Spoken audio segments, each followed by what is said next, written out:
Jaksa Penuntut Umum Kejaksaan Negeri Pandeglang menuntut seorang pemburu yang juga pembunuh badak Jawa di kawasan Taman Nasional Ujung Kulon, Kabupaten Pandeglang, Provinsi Banten dengan ancaman hukuman 5 tahun penjara. Tuntutan hukuman 5 tahun disampaikan JPU terhadap Sunendi selaku pemburu yang menjadi terdakwa kasus pembunuhan badak Jawa dalam persidangan di Pengadilan Negeri Pandeglang, Senin, 3 Mei tahun 2024. Terdakwa Sunendi dituntut 5 tahun penjara karena tidak memiliki izin dari yang berwenang untuk telah menangkap, melukai, membunuh, menyimpan, memiliki, memelihara, mengangkut, dan memperniagakan satwa yang dilindungi dalam keadaan hidup maupun mati. Sehingga atas perbuatan terdakwa tersebut bertentangan dengan Undang-Undang ayat 2 Ju pasal 21 ayat 2 huruf A dan huruf di Undang-Undang Nomor 5 Tahun 1990 tentang konservasi sumber daya alam dan ekosistemnya. Kasih Intelijen Kejaksaan Negeri Pandeglang Wildani Hafid mengatakan dalam persidangan di Pengadilan Negeri Pandeglang tadi JPU sudah membacakan tuntutan.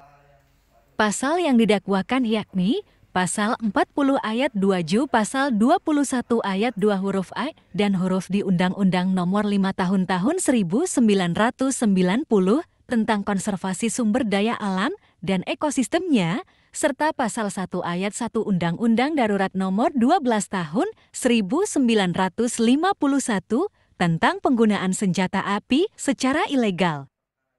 Lebih lanjut, Wildan menjelaskan, pertimbangan penuntutan 5 tahun terhadap terdakwa berdasarkan pertimbangan fakta-fakta persidangan, terbukti pasal-pasal disangkakan.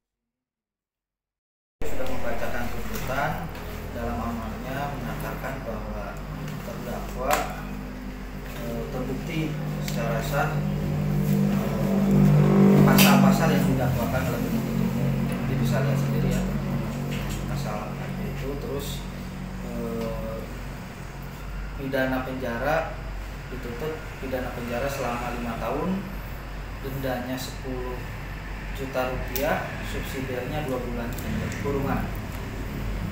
Kita berdasarkan fakta-fakta di persidangan terbukti pasal-pasal tersebut di atas. Terus juga kita melihat ada hal-hal yang memberatkan dan hal-hal yang meringankan terhadap terdakwa.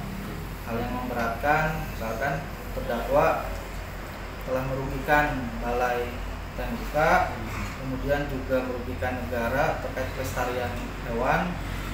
Kemudian hal-hal yang meringankan adalah terdakwa kooperatif ya, berkata terus terang selama persidangan, tidak ada yang ditutupi, tidak berbelit-belit. Kemudian juga terdakwa belum pernah dihukum sebelumnya. Jadi itu hal-hal yang menjadi pertimbangan kita menuntut. Bang, kalau melihat dari dakwaan kan ada 3 pasal yang disangkakan. Kan kalau misalkan diakumulasikan, kita berdasarkan semua pasal kita buktikan ya. Nah, jadi kita juga berdasarkan terhadap peran dari si pelaku ya, terdakwa ini. Kita melihat sesuai fakta persidangan, kemudian juga pasalnya di situ ada undang-undang darurat, pemilikan senjata api, kemudian ada juga pencurian.